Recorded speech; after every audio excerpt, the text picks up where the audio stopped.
10th के बाद सिर्फ बायोलॉजी लेनी चाहिए या सिर्फ मैथ लेनी चाहिए या दोनों सब्जेक्ट को एक साथ परस्यू करना चाहिए? भाई देखो, ये गलती बहुत बड़ी है, मत करना ये सब चीज़ें कि दो चीज़ें आप एक साथ लेके चलो, कि मैथ भी साथ लेके चल रहे हो, बायोलॉजी भी साथ लेके चल रहे हो, और बाद में सोचते हो कि भाई क्या तो नीट में निकल जाऊँगा या IIT में निकल जाऊँगा।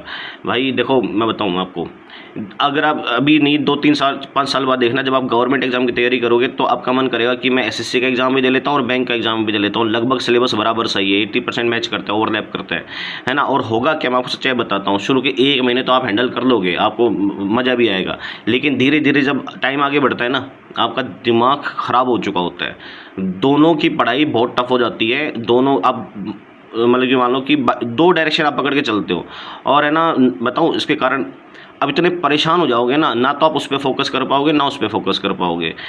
देखो क्या क्या इश्यूज आते हैं जब आप 2 चीज़ें लेकर चलते हो साथ।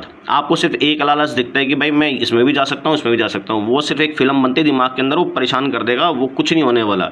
अब इसके नुकसान क्या क्या हैं, देखो कुछ समय बाद आपका दिमाग जब ज़्यादा काम करना ही पड़ेगा, सीधी सी बात है, कोई मशीनरी ज़्यादा काम करिए, आपको एक तो नींद आना बंद हो जाएगी, सच्चाई बता रहा हूँ मैं आपको। दूसरा, स्ट्रेस बहुत हाई लेवल पर जाएगा। तीसरा, आप कंफ्यूज होने लग जाओगे, आपको समझ में नहीं आएगा कि भाई मैं क्या करूँ, है ना।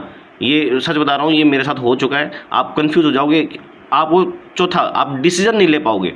आपका जो दिमाग है ना, वो ऐसे प्रचलित हो जाएगा, आप डिसीजन ही नहीं कर पाओगे। मैं आपको सच बता रहा हूँ भाई, मेरे साथ तो ऐसा भी हुआ है कि सिंपल से सिंपल जो कैलकुलेशन होती है ना, वो तक भी नहीं हो पाती थी, क्योंकि दिमाग एकदम ऐसे हो गया था ना कि मतलब अपन 2 डायरेक्शन लेके चलते हैं, तो ये 4-5 चीज़ें। तो इसलिए स्टार्टिंग से एक ही स्ट्रीम को साथ लेके चलो, है ना। उसमें नहीं होता है फिर अपनी स्ट्रीम चेंज करो, है ना। जैसे मान लो आपने नीट की तैयारी करी और आपका हो गया, वेल एंड गुड है। नहीं होता है फिर अपनी स्ट्रीम चेंज करो और फिर उस स्ट्रीम पे टिके रहो, ये सब चीज़ें। बस 2 चीज़ों को एक साथ लेके चलोगे ना, तो मतलब कि ठीक है, कुछ लोग सक्सेस हो भी जाते हैं, पर अपना जो डिसीजन होता है ना, वो 10-20% को देख के नहीं बनता है। वो अपना डिसीजन ये सोच के बनाओ कि ज़्यादातर चीज़ों में क्या हो रहा है ना।